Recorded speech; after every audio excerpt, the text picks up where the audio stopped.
Helen of Troy is one of the most famous tales from Greek mythology, often referred to as the Iliad and the Odyssey, epic poems attributed to Homer.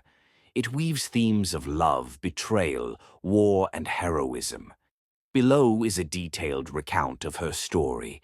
1. Origins of Helen. Helen was said to be the most beautiful woman in the world. Her father was Zeus, king of the gods, and her mother was either Leda, queen of Sparta, or Nemesis, the goddess of retribution. In one version of her birth, Zeus seduced Leda in the form of a swan, and Helen was born from an egg.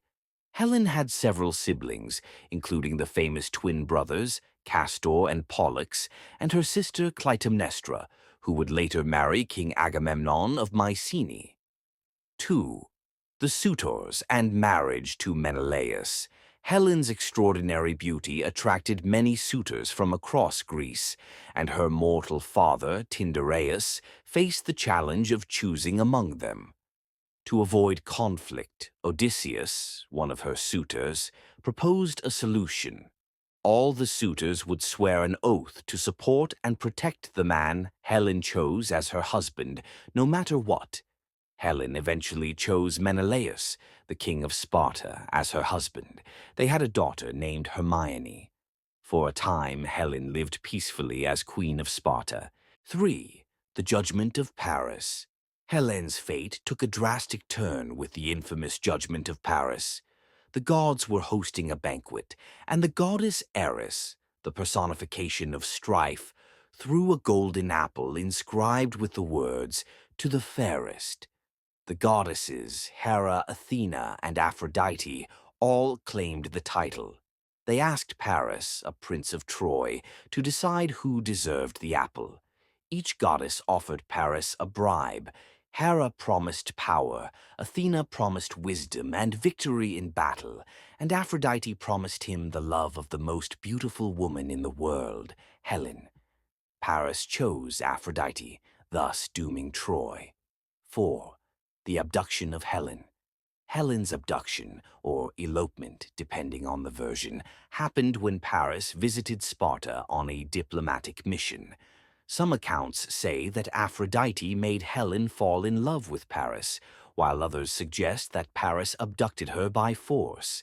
Either way, Helen left Menelaus and their daughter Hermione, fleeing with Paris to Troy.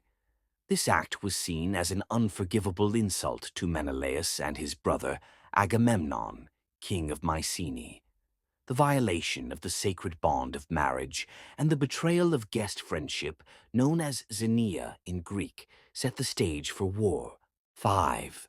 The Trojan War. Menelaus called upon the oath sworn by Helen's former suitors, and many Greek kings and warriors, including Odysseus, Achilles, and Ajax, joined forces to form a massive army. They sailed to Troy to retrieve Helen, leading to the Trojan War, which lasted for 10 years. The war is most famously depicted in Homer's Iliad, but it is only a small part of a larger cycle of stories known as the epic cycle.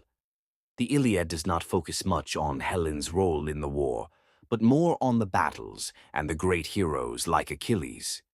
However, Helen's presence is felt as the face that launched 1,000 ships.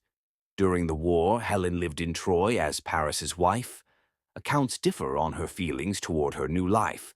Some versions portray her as regretful and sympathetic to the Greeks, while others show her as complicit in Troy's downfall. In some tales, she tries to help the Greeks by secretly working against the Trojans. 6.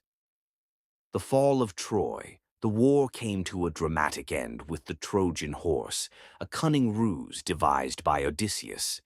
The Greeks pretended to abandon the siege of Troy, leaving behind a giant wooden horse as an offering to the gods.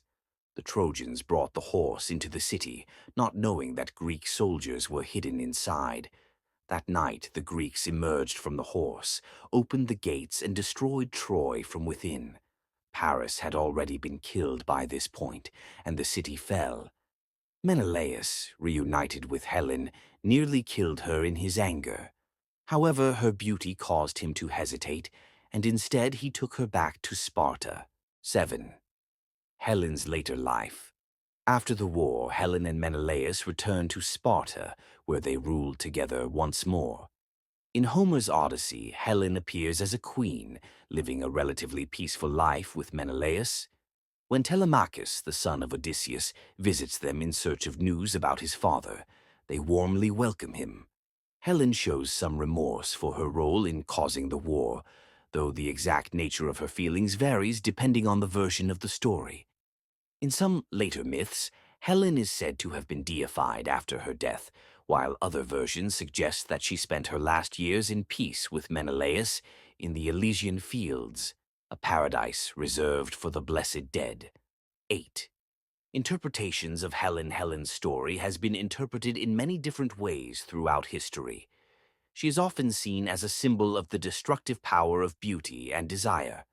Her actions, whether voluntary or not, led to one of the most famous conflicts in ancient mythology, costing thousands of lives.